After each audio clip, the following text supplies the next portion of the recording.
Hello and welcome back. My name is Matt Latter, and today we're going to continue our Let's Play series of Pillars of Eternity. In the last video, we've seen our caravan. Oh.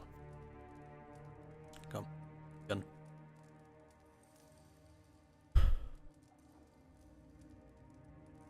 Hello and welcome back. My name is Matt Latter, and today we're going to play some more Pillars of Eternity. We're going to continue where we left off at the last time, where we just made our way into kind of ruins we warned about not entering as a beerwick came up after some unknown people slaughtered all of our caravan. So here we are, and we may just continue, but for now, let's quickly check out the quest journal. So, we are apparently in the ruins of Cilant Lîs.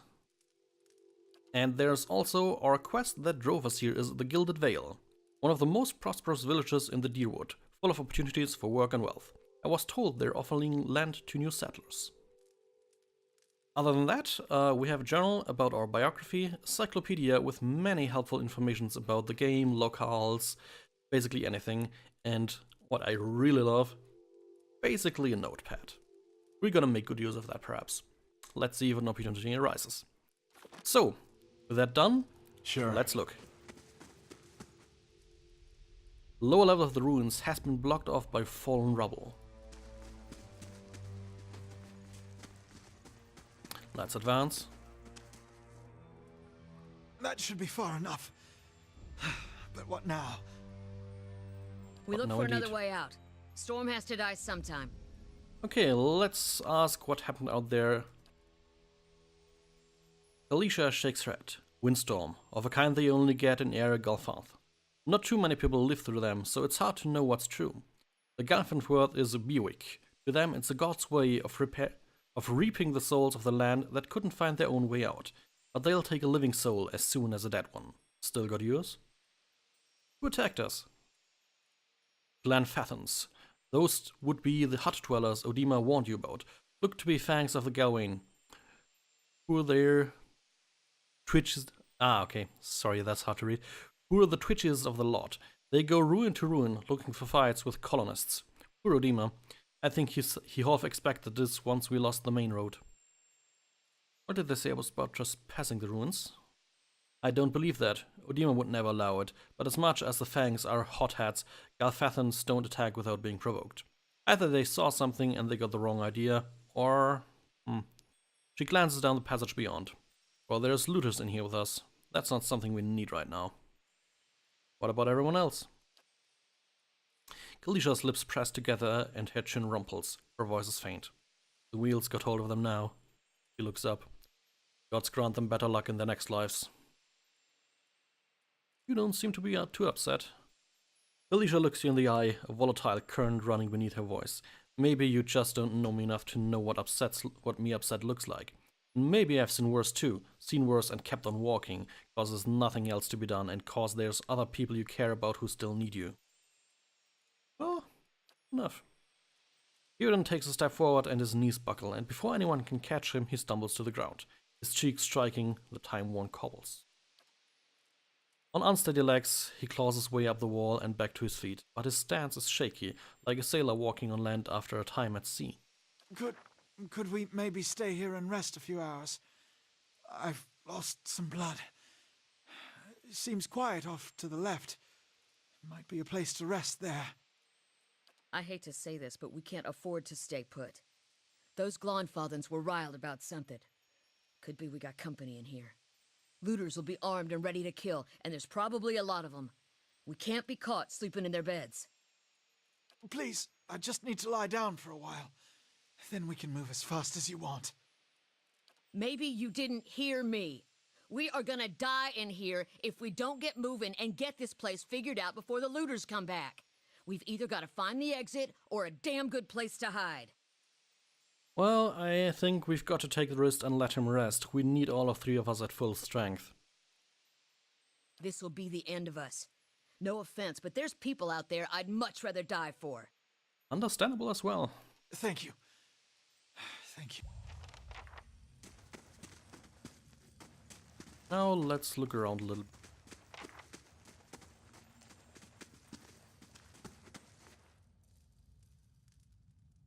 Tiny creature. A trembling, sickly creature emerges from the dark, clutching a spear. Knobby elbows and thin ribs show through its scaly flesh, but you recognize it as a sword rib. It watches you cautiously, breathing ragged sighs. I'll raise the arms and stand still. The creature cocks its head and approaches you, a soft clicking sound emanating from the back of its throat. The creature sniffs around you and finds nothing of interest. It steps back and resumes its defensive posture. It's okay, I won't hurt you. Sorb recoils, fingers still wrapped tightly around its spear. The creature cocks its head and approaches you, soft clicking sound emanating from the back of its throat. And yeah, seems we won't get past without being aggressive, so let's be aggressive.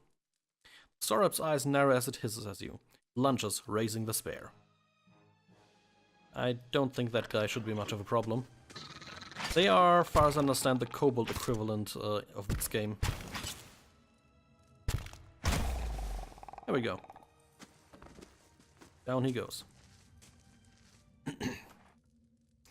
He had a meat shield and a spear. Can deal with that. Wait, do you hear that? Something had maybe? Leaf gem. Sculpted to look like an eye. Oh, relief. And a tattered journal. The small folio is torn in several places, and blood has soaked into several of the sheets. One later entry is still legible, however. I can't believe my luck. A few rounds of dice and I've got my hands on a genuine Anguineth artifact. Fellow had said it was a pretty nothing as far as he's concerned. He is not willing to go digging in some ruins. But if he's right about this gem leading to a hidden treasure, then that's worth sneaking past a few painted elves. I'll head to Cilant Lîs in the morning, and then it's just a matter of finding this relief he was talking about. Oh yeah. Let's see, can I upgrade the equipment? First of all, can I take her medium armor? Because I'd like it to give it to my main character. And he is still plenty good in that. And this guy here also has leather armor. And he has daggers. I don't think there's much else to be done. Can he maybe use archery? Well, I think everyone can. He should have the requirements for it with dexterity and perception. Can try. Much rather give him a hunting bow.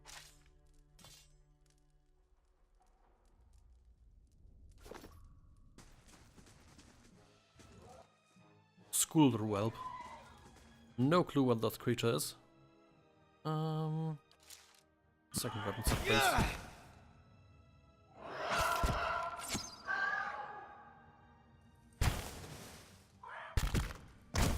Yeah, that was over faster than I thought.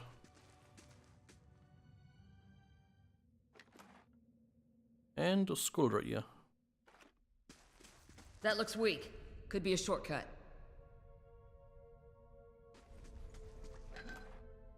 Here we have a axe apparently. And we'll remember this one here.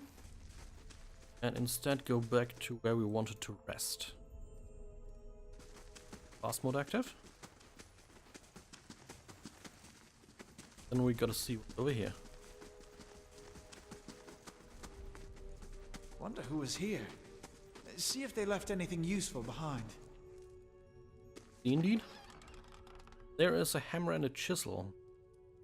Useful for chipping away at hard surfaces. Ah. Camping supplies. The mace. Up here we have what? Small shield and another torch. I have access to the stash. I do. As for now, I just want to get a few things over to.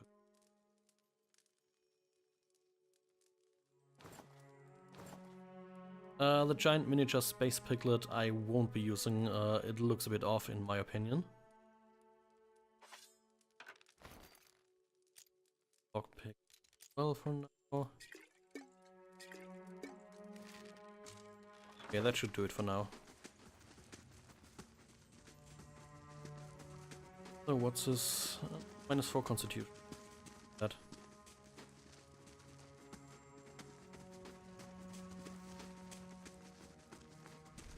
Well, please, and return back here. Actually, first, let's go here. Those tiles look suspicious. Let's be careful. Indeed, let's be. Look what's here. That brandish symbol. I'm pretty sure I saw it on one of the tiles back there. There's some strange things here. Something up here. There is. Mural must be ancient, yet colors are still bright and vivid. It shows the procession of Engwithans from all kith races. Amor, elf, orland, dwarf, and human. They walk among pillars, similar to ones that span this chamber, each with one topped with a flame. So... symbols inscribed with a unlit brazier sits at the torch. What about you? Fire? Or fire? Do we just need to activate all of them? Okay, it just shows us a path. Let's see what's farther down here. Stay quiet. We are purposefully walking in silent mode, because I think that means we can detect traps. Looks bad. Ouch! Use your second wind, mate.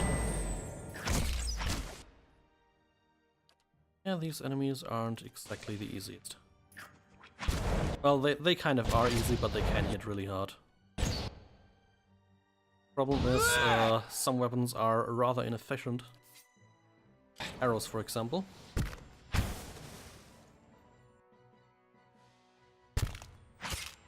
Oh right, I remember. That's a big mistake on my part. We actually threw our weapon the last time, if you remember. So at the moment, yeah, we are fighting with fists. That is also why we got the inefficient prompt. Let's change that. Let's then combat. There we go. So for now, even though I don't like it, let's take axe and shield. The black ooze has ooze plasm. And this over here, Pollax. We may actually just use that for now. Let's see the stats.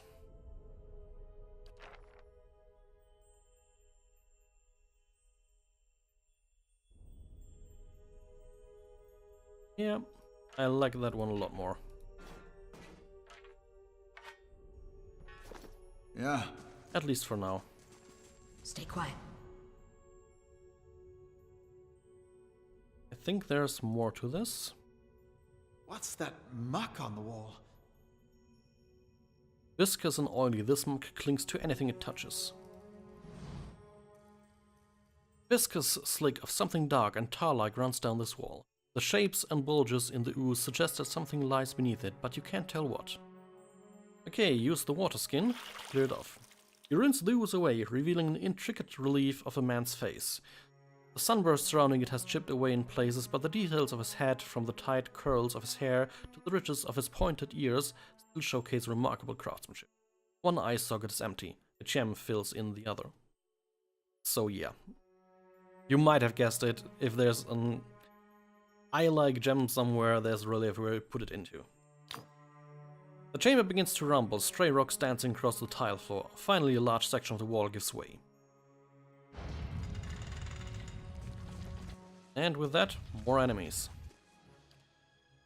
Well, since it wasn't the inefficient weapon here, let's use back. Help.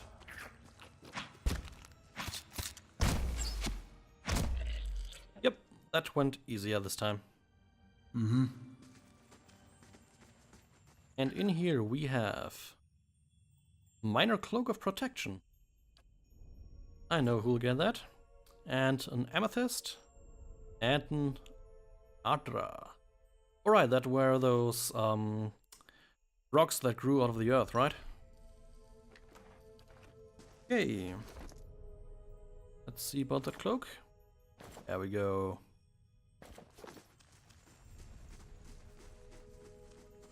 And we continue onward once more.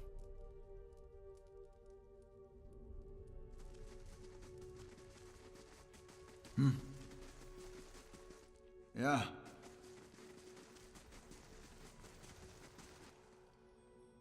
A crack runs along this wall from floor to ceiling. A light gust of air passes through it.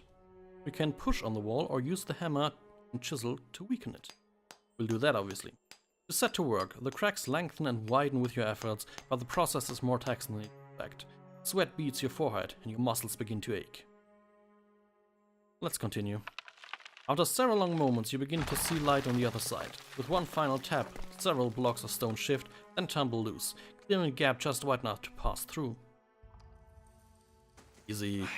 I could scout ahead, see what's around the corner. I Yeah, could scout we'll ahead, see what's around the corner. probably do that in a moment. And these creatures are shouting at me. Let's move. Ah, okay, they already moved it close enough. There we go, that was a nice hit. There we go. Let's see what they had. Another skull here, as expected.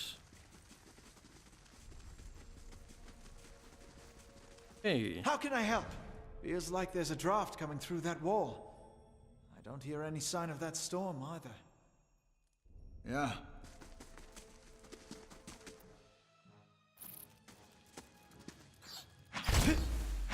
Let's kill spiders. They at least shouldn't pose a problem. Come on. There we go.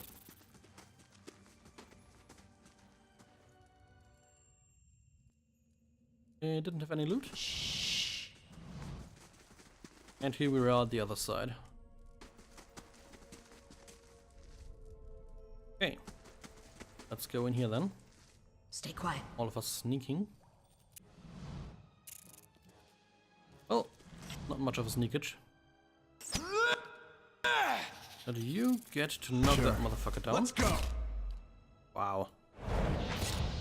Nice combo. Let's go. Ha! A famished spare spider. And she had... what exactly?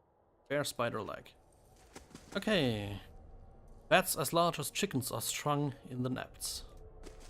And here we have... bloodstone?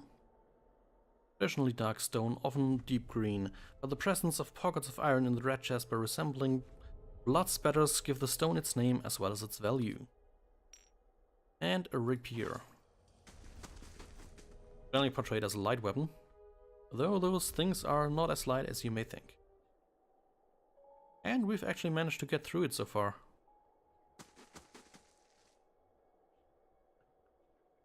Let's see what happens here. An older robed man. 4 figures stand before an otherworldly apparatus, an ancient structure of chiseled adra and metallic veins, ominous and looming like a silent observer. Standing motionless in the midst of what appears to be a human body, colorless as stone or ash. The other figures gaze upon it in what might be contemplation. From your vantage point, you are well obscured from their view. The figure closest to the machine stands out among them. A thick grey beard frames a face otherwise hidden beneath a metallic mask. His faded robes are embroidered with a runic language unlike anything you've ever seen. And he wears a strange black headdress with 2 protrusions that jut out like the wings of some malevolent creature. Oathbinder, bear witness, and see this man has kept his word true to his last breath, full to his blood's last drop. Guide his soul, queen that was, and regard it among your favored. Let his life by the key be his confession. Let his death by the key be his absolution. May he walk the world ever free of the crushing weight of the book. Your brother has done his part, and you have seen the power of his contribution. I will accept no further hesitation from the rest of you. In the sight of the queen that was, will you fulfill the oath? Will you take your place beside your brother in the endless esteem of her memory that is without flaw? Step forth, and be assured of the great worth of your life's course. Sounds like a cult.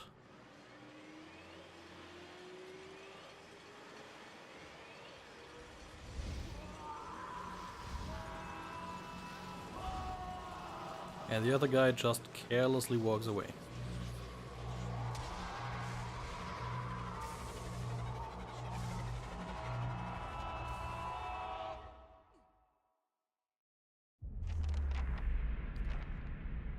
For an instant, the apparatus goes quiet and the air is still. Then all at once, it erupts with a concussive surge. Light floods your vision and you are knocked to the ground. Your head snaps back as you land and the pain wells into the back of your skull, washing your last thoughts away into the black unconscious. You open your eyes to a different place, another time. Stand in a circular room, grand and domed, its walls lined with adra and trimmed with copper. The style is ancient, but the chamber is unweathered. At the far end, a great pillar of adra pierces the floor from below, its shimmering texture giving the illusion of a boundless depth. Encircling the pillar is an apparatus much like the one you have just seen, but immense and multifaceted and intertwined. Your thoughts are yours and not yours, and they seem to exist for you think them, and they all are questions. Pressing questions, troubling questions, questions that must be answered or... At the base of the pillar now, you see a man with thick grey beard in a ceremonial robe, crowned with a strange ornamental headdress. You know this man. You're walking towards him now, at a pace that is hurried, while trying not to appear so. You have something you want to ask him, one question above all, and the question spins madly in your mind.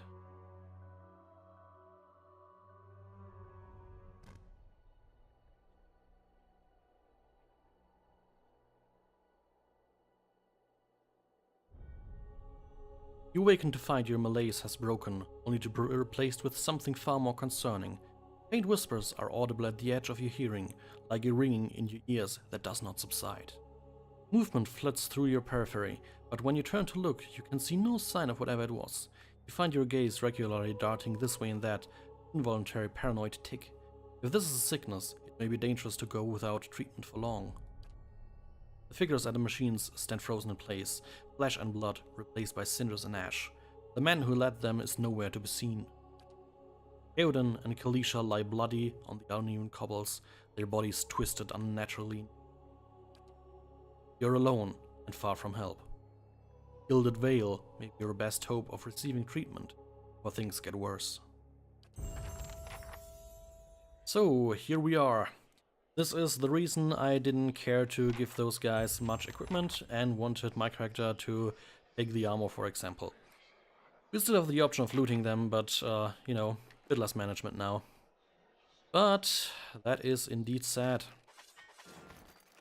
There they lie, broken and dead. Sad. I actually kind of liked both characters. I would have loved to see Kalisha as a companion character. But just as much, we won't. And I think we can level up. Now I just need to find where the button is.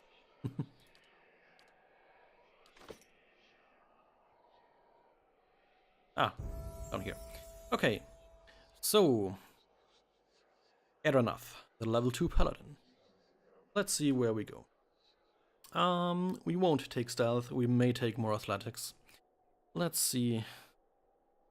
It grants us second wind. Thor lets us use scrolls. Mechanics allows disarming of traps and stuff like that. Locks as well. And then there's survival. A variety of long-term bonuses each time they camp.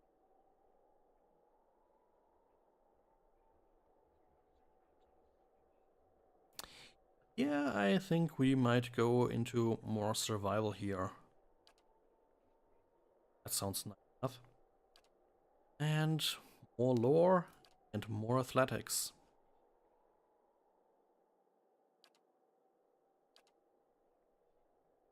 Ah well, seems we need to put some points into the stuff we won't be using much. You know what, in that case, let's go a little bit stealth. Mechanics we'll have other characters for. So, we gain a talent. Talents can be used to customize your character beyond your class ability choices. Some talents modify existing abilities, but others add new abilities of their own. A subset of talents are class-specific, but most can be taken by characters of any class. So, there's a whole lot of stuff. Let's look through some that might be interesting. Increasing the damage of Flames of Devotion.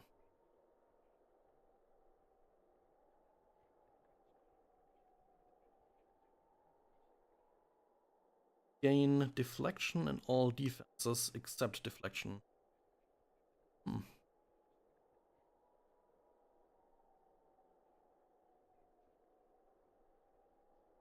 I don't quite grok that one yet. Okay, the Paladin's beliefs become more than just actions.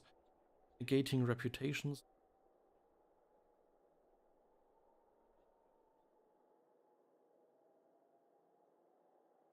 That's okay. I think, from what I understand, Untroubled Faith works insofar that it increases your defenses depending on your reputation modifiers. And since we are kind wayfarers, was the name, we gain additional defenses by being kind, compassionate, passionate, stuff like that. Let's look. Deep Faith. Action. Okay, this seems pretty much the same. I'll probably have to look that up on the wiki. Strange Mercy. It grants healing. Sword on the Shepherd. Ooh. That would be fun. Sword on the Shepherd. Whenever we use the Flames of Devotion or basic attack ability, we apparently heal everyone in the attack radius. That's nice.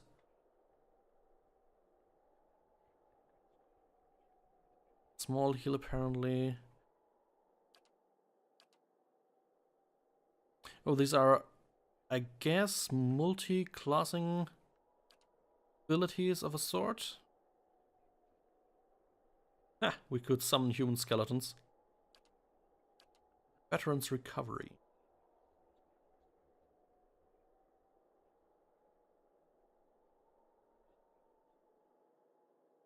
Okay, it's what time? Let's look at our offensive talents. Two-handed style. More damage. One-handed style. Raises are converted to hits. Weapon style is more attack speed. Not bad.